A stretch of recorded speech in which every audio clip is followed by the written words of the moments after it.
Welcome back, everybody. Today we are looking at the new Brunswick Igniter Pearl. If you like what we do, don't forget to subscribe, hit the notifications button, check us out on Instagram, Facebook, and Patreon. I want to thank Limerick Bowl for their support. If you're in the area, don't forget to visit Limerick Bowl in Limerick, Pennsylvania. A big thank you to Jeff Miller and Ron Hoppy. Don't forget to check out Haley's Pro Shop in Burlington, Washington for world-class drilling and coaching. We're testing the Brunswick Igniter Pearl on a typical house shot.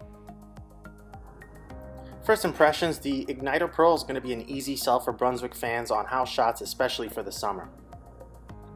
Alright, let's jump in. Straight away, the Brunswick Igniter Pearl was a strike machine. It was probably a refreshing perspective after testing the Igniter Solid on this shot.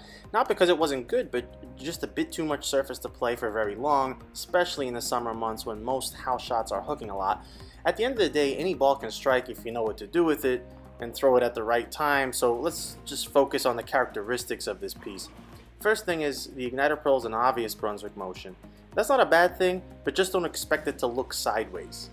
Actually, the Igniter Pearl reminded me a heck of a lot of the Radical Squatch Hybrid. Even the way the colors swirl down lane are close. It gets reasonable length and was pretty comfortable getting to the right breakpoint on this house pattern. The special thing about it is its smooth but strongish arcing motion. It has a smooth climbing shape, so it's clean, but doesn't feel like it's Skid City type ball, which can lead to over-under. Again, here, I'm a big fan of the Crown Factory compound with the strong underlying grit. It just seems to be a sweet spot of finishes and allows the ball to get good length, but the core to still transition using some of the mid-lane traction and continue to sort of climb its way towards the pins, finally driving through. It's almost a little deceiving. This probably called Baby Squatch Hybrid kind of behaves very similar to what I saw. You kind of aren't sure, and it looks like it might be half pocket, but then it actually just drives through the pins. And I've had this experience with several Radical balls before. For me, this is a very different shape than the more booming back end of, say, the Melee Jab SE. The Igniter Pearl is a clear and obvious step down.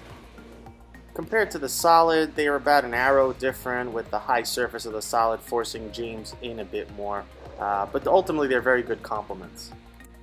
Final thoughts. For those that care about score, this will land nicely in the B to B plus category. I always like to think of Arsenal building, so where does this ball fit? This is realistically a mid-late ball in the Arsenal, as it's not really weak enough to fit in the weak category. And you want to reference my Arsenal video to understand where I'm going with that. However, that's where I get confounded a bit. My bag had the Melee Jab as the mid-late, and if the Igniter's too strong to be weak, then it doesn't fit anywhere because it's kind of in between. So theoretically, if you didn't have a jab, or put it perhaps further upstream where bowling house and we're sort of shifting the bag down to concentrate it towards the bottom of the strength categories, then you could have this under your jab, but above a weak ball like the Rhino.